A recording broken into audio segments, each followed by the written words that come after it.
নিজের মনকে ভালো রাখতে গেলে সংসারে সবসময় কম কথা বলবেন, দেখবেন আপনি খুব ভালো আছেন।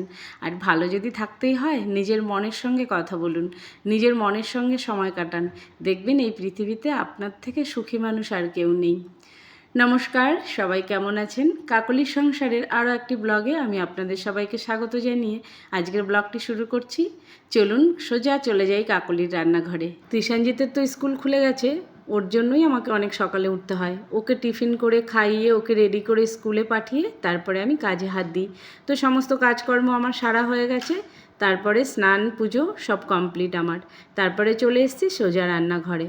তো রান্নাঘরে এসে কিছুটা পাবদা মাছ আমি ভালো করে ধুয়ে নুন হলুদ মাখিয়ে আর একটু কাঁচা সর্ষের তেল মাখিয়ে রেখেছি, দিয়ে ম্যারিনেট করে রেখেছি। কাঁচা সর্ষের তেলটা মাখিয়ে দিলে কি হয়, ফুটবে না আর ছিটকবে না বেশি। আর আমি ওদিকে কাজু পোস্ত একটু ভিজিয়ে রেখেছি। তো যাই হোক, আমি মাছগুলো এপিট ওপিট করে একটু ভেজে নেব, খুব বেশি ভাজবো না, এই রকম করে একটু লাল লাল করে এপিট ওপিট ভেজে নিয়েছি। মাছগুলো ভেজে তুলে নিয়েছি। নেয়ার পরে ওদিকে যে মশলাটা আমি করব সেটা তো ভিজিয়ে রেখেছিলাম, কাজু আর পোস্ত। আমি কাজুটা মিক্সির জারে দিয়ে দিয়েছি, আর কাঁচা লঙ্কা টমেটো, বড় সাইজের একটা টমেটো নিয়েছিলাম। আর পোস্তটা একটুও নষ্ট হবে না, আমি এইভাবে ছাঁকনিতে ছেঁকে নেব, তাহলে একটা পোস্ত নষ্ট হবে না। তো এইভাবে ছাঁকনিতে ছেঁকে নিয়ে আমি পোস্তটা মিক্সির জারে দিয়ে ভালো করে একটা স্মুথ পেস্ট বানিয়ে নিয়েছি। এইভাবে মানে পাবদা মাছটা করলে খেতে খুবই ভালো হয়। আর এটাতে আমার গোলমরিচটা দিতে ভুলে গেছিলাম, তো আমি নামানোর আগে একটু গোলমরিচের গুঁড়ো দিয়েই নামাবো।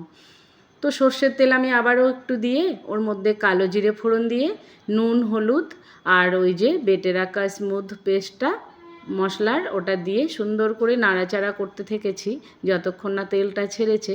আর কয়েকটা গোটা কাঁচা লঙ্কা আমি দিয়ে দিয়েছি, যদি কারোর ঝালের দরকার হয়, মানে কারোর যদি একটু কম হয়ে যায় তখন ওই লঙ্কাটা খেতে পারবে। যেহেতু আমার তৃষাঞ্জিত খাবে তাই আমি লঙ্কাটা খুব বেশি দিইনি।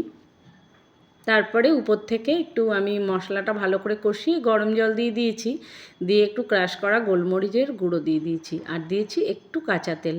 এটা দিলে ফ্লেভারটা সুন্দর আসবে, খেতেও ভালো হবে। গোলমরিচের গুঁড়োটা এই জন্য দেওয়া, যেহেতু কাজু পোস্তর রান্না একটু মিষ্টি মিষ্টি ভাব আসবে, তো গোলমরিচের গুঁড়োটা দিলে একটু ঝাল ঝাল হবে আর খেতেও দারুণ হবে। তো এইভাবে আমি পাবদা মাছের ঝালটা করে নিয়েছি। রেসিপিটা নিশ্চয়ই আপনাদের ভালো লেগেছে, কেন বলুন তো? এই গরমে চটজলদি কিভাবে রান্না করা যায় এটাই আমাদের উদ্দেশ্য।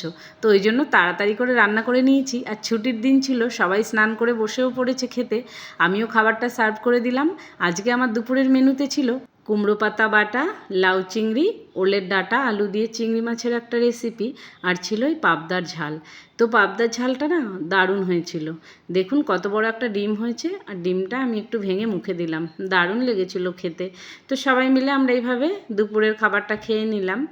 তো আমার আজকের রেসিপিটা কেমন হয়েছে অবশ্যই কমেন্ট করে জানাবেন। ভালো লাগলে একটা লাইক করবেন।